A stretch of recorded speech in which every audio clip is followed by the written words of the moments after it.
The southern house mosquito, which scientists also call Culex quinquefasciatus, affects animals and afflicts humans with many different diseases.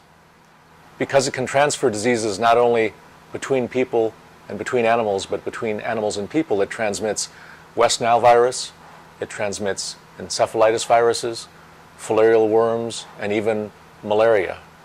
And in doing so, it affects the lives of millions of people every year, and there are billions of people at risk from its activities.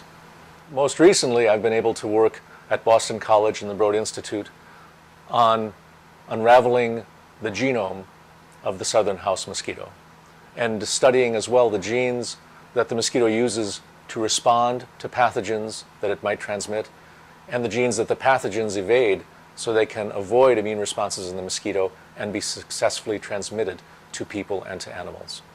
This is an international collaborative effort that has involved over 50 scientists from around the world. And we've been able to discover the building blocks that help make up this disease-transmitting mosquito, which is one of 3 major groups of mosquitoes that transmit human disease on the face of the earth. The majority of human diseases that are transmitted by mosquitoes are transmitted by 3 groups of mosquitoes. The southern house mosquito, which is called Culex, the malaria mosquito, which is called Anopheles, and the dengue and yellow fever mosquito, which is called Aedes. So these international teams of scientists that have worked on Culex, on the southern house mosquito, will be reporting their work in 2 articles that will appear in the journal Science on October 1st of this year. And in that work, we'll describe the decoding of the southern house mosquito genome and a deeper understanding of how not only the southern house mosquito, but how malaria mosquitoes and how yellow fever mosquitoes respond to pathogens and how pathogens evade the responses that mosquitoes might use to defeat them.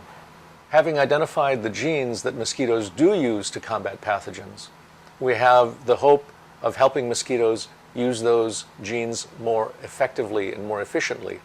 And if we can induce mosquitoes to use their defenses more effectively, we can then make them less susceptible to these pathogens and less able to transmit those pathogens. If we can do that in turn, we have the prospect of improving and even saving the lives of many people affected by these diseases around the globe.